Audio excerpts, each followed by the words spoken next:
بسم اللہ الرحمن الرحیم مثل الذین ينفقون اموالهم في سبيل الله كمثل حبة انبتت سبع سنابل في كل سنبلة 100 حبة والله يضاعف لمن يشاء والله واسع علیم، یعنی ان لوگوں کی مثال اپنے مال اللہ کی راہ میں خرچ کرتے ہیں اس دانے کی طرح ہے جس نے 7 بالیاں اگائیں، ہر بالی میں 100 دانے ہیں، اور اللہ اس سے بھی زیادہ بڑھائے جس کے لیے چاہے، اور اللہ وسعت والا علم والا ہے۔ مثل الذین ينفقون اموالهم فی سبیل اللہ، ان لوگوں کی مثال جو اپنے مال اللہ کی راہ میں خرچ کرتے ہیں۔ راہ خدا میں خرچ کرنے والوں کی فضیلت کی ایک مثال کے ذریعے بیان کی جا رہی ہے کہ یہ ایسا ہے جیسے کوئی آدمی زمین میں ایک دانہ بیج ڈالتا ہے جس سے 7 بالیاں اگتی ہیں اور ہر بالی میں 100 دانے پیدا ہوتے ہیں۔ گویا ایک دانہ بیج کے طور پر ڈالنے والا 700 گنا زیادہ حاصل کرتا ہے۔ اسی طرح جو شخص راہ خدا میں خرچ کرتا ہے، اللہ تبارک و تعالی اسے اس کے اخلاص کے اعتبار سے 700 گنا زیادہ ثواب عطا فرماتا ہے، اور یہ بھی کوئی حد نہیں بلکہ اللہ تبارک و تعالی کے خزانے بھرے ہوئے ہیں، اور یہی وہ جواد ہے جس کے لیے چاہے اس سے بھی زیادہ ثواب عطا فرما دے۔ چنانچہ کئی جگہ پر اس سے بھی زیادہ نیکیوں کی بشارت ہے، جیسے پیدل حج کرنے پر بعض روایتوں کی روح سے ہر قدم پر 7 کروڑ نیکیاں ملتی ہیں۔ ناظرین محترم، اس آیت میں خرچ کرنے کا مطلقاً فرمایا گیا ہے، خواہ خرچ کرنا واجب ہو یا نفل، نیکی کی تمام صورتوں میں خرچ کرنا شامل ہے، خواہ وہ کسی غریب کو کھانا کھلانا ہو یا کسی کو کپڑے پہنانا، کسی غریب کو دوائی وغیرہ لے کر دینا یا راشن دینا، کسی طالب علم کو کتاب خرید دینا ہو یا کوئی شفا خانہ بنانا یا فوت شدگان کے ایثار ثواب کے لیے فقراء اور مساکین کو تیجے 40ویں وغیرہ پر کھلا دیا جائے۔ انبتت 7 سنابل، دانے نے 7 بالیاں اگائیں۔ یہاں فرمایا گیا کہ بیج کے طور پر ڈالے جانے والے دانے نے بالیاں اگائیں، حالانکہ اگانے والا حقیقت میں اللہ تبارک و تعالی ہی ہے، دانے کی طرف اس کی نسبت مجازی ہے۔ ناظرین محترم، اس سے معلوم ہوا کہ مجازی نسبت کرنا جائز ہے، جبکہ یہ نسبت کرنے والا غیر خدا کو تصرف اور اختیار میں مستقل نہ سمجھے۔ اس لیے یہ کہنا جائز ہے کہ یہ دوا نافع ہے اور یہ مضر ہے، یہ درد کی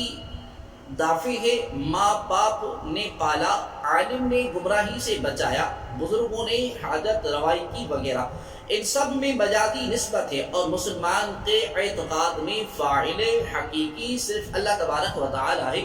باقی سب وسائل ہیں۔ نیز یہ بھی یاد رہے کہ نیک اعمال تو یکساں ہوتے ہیں، مگر ثواب میں بعض اوقات بہت فرق ہوتا ہے، یا تو اس لیے کہ اخلاص اور حسن نیت میں فرق ہوتا ہے، یا حضور کریم صلی اللہ علیہ وآلہ وسلم کی نسبت کی وجہ سے تھوڑا عمل زیادہ ثواب کا باعث ہوتا ہے، جیسا کہ حضور پر صلی اللہ تعالی علیہ وآلہ وسلم نے فرمایا کہ اگر تم میں سے کوئی احد پہاڑ کے برابر سونا اللہ کی راہ میں خرچ کرے تو اس کا ثواب میرے کسی صحابی رضی اللہ تعالی عنہ کے 1 مد، یعنی ایک چھوٹی سی مقدار بلکہ آدھا مد خرچ کرنے کے برابر بھی نہیں ہوتا۔ الذين ينفقون اموالهم في سبيل الله ثم لا يتبعون ما انفقوا منا ولا اذى لهم اجرهم عند ربهم ولا خوف عليهم ولا هم يحزنون، یعنی وہ لوگ جو اپنے مال اللہ کی راہ میں خرچ کرتے ہیں، پھر اپنے خرچ کرنے کے بعد نہ احسان جتاتے ہیں اور نہ تکلیف دیتے ہیں، ان کا انعام ان کے رب کے پاس ہے، اور ان پر نہ کوئی خوف ہوگا اور نہ وہ غمگین ہوں گے۔ الذین ينفقون اموالهم فی سبیل اللہ، وہ لوگ جو اپنے مال اللہ کی راہ میں خرچ کرتے ہیں۔ شان نزول، یہ آیت حضرت سیدنا عثمان غنی ذی النورین رضی اللہ تعالی عنہ اور حضرت عبد الرحمن بن عوف رضی اللہ تعالی عنہ کے حق میں نازل ہوئی۔ حضرت عثمان غنی ذی نورین رضی اللہ تعالی عنہ نے غزوہ تبوک کے موقع پر لشکر اسلام کے لیے 1000 اونٹ بمع ساز و سامان کے پیش کیے، اور حضرت عبد الرحمن بن عوف رضی اللہ تعالی عنہ نے 4000 درہم صدقے کے طور پر حضور کریم صلی اللہ علیہ وآلہ وسلم کی خدمت پاک میں حاضر کیے، اور عرض کیا کہ میرے پاس کل 8000 درہم تھے، ان میں سے آدھے اپنے اور اپنے اہل و عیال کے لیے رکھ لیے اور آدھے راہ خدا میں پیش کر دیے۔ سرکار دو عالم نور مجسم صلی اللہ تعالی علیہ وآلہ وسلم نے ارشاد فرمایا، جو تم نے دیے اور جو تم نے رکھے اللہ تبارک و تعالی دونوں میں برکت عطا فرمائے۔ من ولا ادا، نہ احسان جتائیں اور نہ تکلیف دیں۔ صدقہ دینے کے بعد احسان جتلانا اور جسے صدقہ دیا اسے تکلیف دینا جائز اور ممنوع ہے، اس سے صدقہ کا ثواب ضائع ہو جاتا ہے، جیسا کہ سورہ بقرہ آیت نمبر 264 میں فرمایا کہ احسان جتلا کر اور ایذا دے کر اپنے صدقات کو باطل نہ کرو۔ احسان جتلانا تو یہ ہے کہ دینے کے بعد دوسروں کے سامنے اظہار کریں کہ ہم نے تیرے ساتھ ایسے ایسے سلوک کیے، اور یوں اس کا دل میلا کریں، اور تکلیف دینا یہ ہے کہ اس کو عار دلائے کہ تو نادار تھا، مفلس تھا، مجبور تھا، نکما تھا، ہم نے تیری خبر گیری کی، یا اور طرح اس پر دبا ڈالیں۔ قول معروف و مغفرۃ خیر من صدقۃ یتبعها اذی واللہ غنی حلیم۔ اچھی بات کہنا اور معاف کر دینا اس خیرات سے بہتر ہے جس کے بعد ستانا ہو، اور اللہ بے پرواہ حلم والا ہے۔ قول معروف و مغفرۃ خیر، اچھی بات کہنا اور معاف کر دینا بہتر ہے۔ اگر سائل کو کچھ نہ دیا جائے تو اس سے اچھی بات کہی جائے اور خوش خلقی کے ساتھ جواب دیا جائے جو اسے ناگوار نہ گزرے، اور اگر وہ سوال میں اصرار کرے یا زبان درازی کرے تو اس سے درگزر کیا جائے۔ سائل کو کچھ نہ دینے کی صورت میں اس سے اچھی بات کہنا اور اس کی زیادتی کو معاف کر دینا اس صدقے سے بہتر ہے جس کے بعد اسے عار دلائی جائے یا احسان جتایا جائے یا کسی دوسرے طریقے سے اسے کوئی تکلیف پہنچائی جائے۔ واللہ غنی، اور اللہ بے پرواہ ہے۔ آیت کے آخر میں اللہ تبارک و تعالیٰ کی 2 صفات کا بیان ہوا کہ وہ بندوں کے صدقات سے بے پرواہ اور گنہگاروں کو جلد سزا نہ دے کر حلم فرمانے والا ہے۔ اس آیت میں بھی ہمیں نصیحت ہے کہ اللہ تبارک و تعالیٰ غنی ہے، وہ بے پرواہ ہو کر غنی اور بے پرواہ ہو کر بھی حلیم ہے، بندوں کو گناہوں سے درگزر فرماتا ہے، اور تم تو ثواب کے محتاج ہو، لہذا تم بھی فقراء اور مساکین اور اپنے ماتحتوں کی خطاؤں سے درگزر کیا کرو۔ حلم سنت الہی بھی ہے اور سنت مصطفی بھی ہے۔ سبحان اللہ، کیسے پاکیزہ اخلاق، کیسے نفیس تعلیم دین اسلام میں دی گئی۔ مسکینوں اور ماتحتوں کے بارے میں سید المرسلین صلی اللہ تعالی علیہ وآلہ وسلم کی تعلیمات آپ ملاحظہ فرمائیں۔ حضرت ام بجید رضی اللہ تعالی عنہا فرماتی ہیں کہ میں نے بارگاہ رسالت صلی اللہ علیہ وآلہ وسلم نے عرض کی، یا رسول اللہ صلی اللہ علیہ وسلم، ایک مسکین میرے دروازے پر آ کر کھڑا ہوتا ہے اور میرے پاس اس کو دینے کے لیے کچھ نہیں ہوتا، تو میں کیا کروں؟ رسول کریم صلی اللہ علیہ وآلہ وسلم نے ارشاد فرمایا، اگر تیرے پاس جلے ہوئے کھر کے سوا کچھ نہ ہو تو وہ ہی اسے دے دے۔ حضرت ابو سعید رضی اللہ تعالی عنہ بیان کرتے ہیں کہ وہ اپنے غلام کو مار رہے تھے، غلام نے کہا میں اللہ تبارک و تعالیٰ کی پناہ مانگتا ہوں، اور اسے مارنا شروع کر دیا۔ غلام نے کہا میں اللہ کے رسول صلی اللہ علیہ وآلہ وسلم کی پناہ مانگتا ہوں، تو انہوں نے اسے چھوڑ دیا۔ نبی اکرم صلی اللہ علیہ وسلم نے ارشاد فرمایا، خدا کی قسم اللہ تبارک و تعالیٰ تم پر اس سے زیادہ قادر ہے جتنا تم اس پر قادر ہو۔ حضرت ابو مسعود رضی اللہ تعالی عنہ فرماتے ہیں کہ پھر انہوں نے اس غلام کو آزاد کر دیا۔ حضرت ابو سعید خدری رضی اللہ تعالی عنہ سے روایت ہے کہ نبی اکرم نور مجسم صلی اللہ علیہ وآلہ وسلم نے ارشاد فرمایا، جب تم میں سے کوئی اپنے خادم کو مار رہا ہو، وہ اللہ تبارک و تعالیٰ کا واسطہ دے تو اسے اپنے ہاتھ اٹھا لو، اور نبی اکرم صلی اللہ علیہ وآلہ وسلم اپنی خدمت گاروں سے کیسا سلوک فرماتے تھے، اس کی ایک مثال آپ ملاحظہ کیجیے۔ چنانچہ حضرت انس رضی اللہ تعالی عنہ فرماتے ہیں جب تاجدار رسالت صلی اللہ علیہ وسلم مدینہ منورہ میں رونق افروز ہوئے تو آپ کریم صلی اللہ علیہ وسلم نے کوئی خادم نہیں رکھا ہوا تھا۔ میرے سوتیلے والد حضرت طلحہ رضی اللہ تعالی عنہ نے میرا ہاتھ پکڑا اور مجھے لے کر بارگاہ رسالت صلی اللہ علیہ وسلم میں حاضر ہوئے اور عرض کی یا رسول اللہ صلی اللہ علیہ وسلم، انس سمجھدار لڑکا ہے، اس لیے یہ آپ کی خدمت گزاری کا شرف حاصل کرے گا۔ حضرت انس رضی اللہ تعالی عنہ فرماتے ہیں میں نے 10 سال تک سفر و حضر میں حضور پر صلی اللہ علیہ وآلہ وسلم کی خدمت کرنے کی سعادت حاصل کی، لیکن جو کام میں نے کیا اس کے بارے میں آپ کریم صلی اللہ علیہ وسلم نے کبھی یہ نہیں فرمایا کہ تم نے یہ کام اس طرح کیوں کیا، اور جو کام میں نے نہ کیا اس کے بارے میں آپ کریم صلی اللہ علیہ وسلم نے کبھی یہ نہیں فرمایا کہ تم نے یہ کام اس طرح کیوں نہیں کیا۔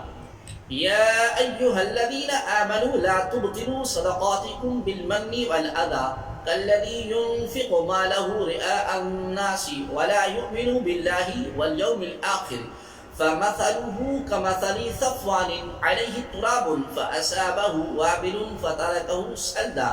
لا يقدرون على شيء مما كسبوا والله لا يهدي القوم الكافرين۔ یعنی اے ایمان والو، احسان جتا کر اور تکلیف پہنچا کر اپنے صدقے برباد نہ کر دو اس شخص کی طرح جو اپنا مال لوگوں کو دکھاوے کے لیے خرچ کرتا ہے اور اللہ اور قیامت پر ایمان نہیں لاتا، تو اس کی مثال ایسی ہے جیسے ایک چکنا پتھر ہو جس پر مٹی ہو تو اس پر زوردار بارش پڑی جس نے اسے صاف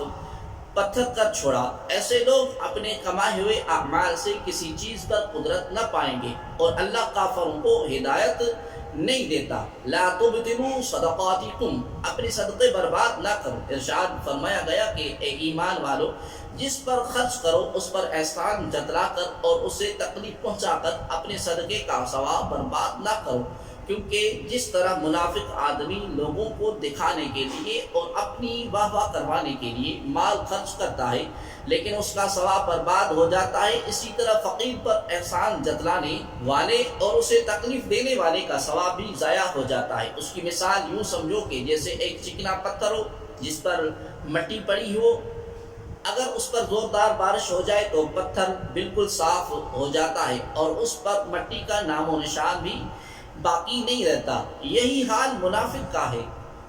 یہی حال منافق کی عمل کا ہے کہ دیکھنے والوں کو معلوم ہوتا ہے کہ عمل ہے اور روز قیامت وہ تمام عمل باطل ہوں گے کیونکہ وہ رضائے الہی کے لیے نہ تھے۔ یا یوں کہنے کہ منافق کا دل گویا پتھر کی چٹان ہے، اس کی عبادت خصوصاً صدقات اور ریا کی خیراتیں گویا وہ گرد و غبار ہیں جو چٹان پر پڑ گئی جن میں بیج کی کاشت نہیں ہو سکتی۔ رب تبارک و تعالیٰ کا ان سب کو رد فرمان دینا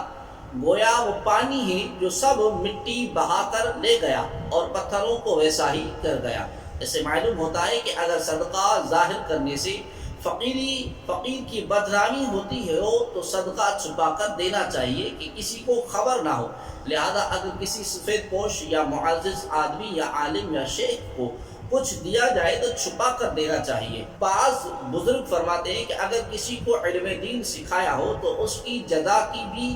بندے سے امید نہ رکھے اور نہ اسے طعنہ دے، کیونکہ یہ بھی علمی صدقہ ہے۔ ناظرین محترم، اس آیت سے ہمیں یہ باتیں معلوم ہوئی کہ نمبر 1، ریاکاری سے اعمال کا ثواب باطل ہو جاتا ہے۔ اس کے بارے میں مزید تفصیل جاننے کے لیے احیاء العلوم جلد نمبر 3 میں سے ریاکاری کا بیان مطالعہ فرمائیں۔ نمبر 2، فقیر پر احسان جتلانا اور اسے ایذا دینا ممنوع ہے اور یہ بھی ثواب کو باطل کر دیتا ہے۔ نمبر 3، کافروں کا کوئی عمل بارگاہ الہی میں مقبول نہیں۔ نمبر 4، جہاں ریاکاری یا اس طرح کی کسی دوسری آفت کا اندیشہ ہو وہاں چھپا کر مال خرچ کیا جائے۔ نمبر 5، اعلانیہ اور پوشیدہ دونوں طرح صدقہ دینے کی اجازت ہے، جیسا کہ سورہ بقرہ آیت نمبر 271 اور 274 میں صراحت کے ساتھ اس کا بیان ہے، لیکن اپنی قلبی حالت پر نظر رکھ کر عمل کیا جائے۔ افسوس کہ ہمارے ہاں ریاکاری، احسان جتلانا اور ایذا دینا تینوں بد اعمال کی بھرمار ہے۔ مالدار پیسہ خرچ کرتا ہے تو جب تک اپنے نام کے بینرز لگوا لے یا اخبار میں تصویر اور خبر نہ چھپوا لے اسے چین نہیں آتا۔ خاندان میں کوئی کسی کی مدد کرتا ہے تو زندگی بھر اسے دباتا رہتا ہے، جب دل کرتا ہے سب لوگوں کے سامنے رسوا کر دیتا ہے۔ جہاں رشتہ دار جمع ہوں گے وہیں اپنی مدد کرنے کا اعلان شروع کر دے گا۔ اللہ تبارک و تعالی ایسوں کو ہدایت عطا فرمائے۔ مثل الذین ينفقون اموالهم ابتغاء مرضات الله وتثبیتا من انفسهم كمثل جنة بربوة اصابها وابل فآتت أكلها ضعفين فإن لم يصبها وابل فتل والله بما تعملون بصير۔ اور جو لوگ اللہ کی خوشنودی چاہنے کے لیے اور اپنے دل کو ثابت قدم رکھنے کے لیے خرچ کرتے ہیں، ان کی مثال اس باغ کی سی ہے جو کسی اونچی زمین پر ہو، اس پر زوردار بارش پڑی تو وہ باغ دگنا پھل لایا، پھر اگر زوردار بارش نہ پڑے تو ہلکی سی فوار ہی کافی ہے، اور اللہ تبارک و تعالی تمہاری کام دیکھ رہا ہے۔ الذین ينفقون اموالهم، جو لوگ اپنے مال خرچ کرتے ہیں۔ اس آیت میں ان لوگوں کی مثال بیان کی گئی ہے جو خالصتاً رضا الہی کے حصول اور اپنے دل کو استقامت دینے کے لیے اخلاص کے ساتھ عمل کرتے ہیں، کہ جس طرح بلند خطے کی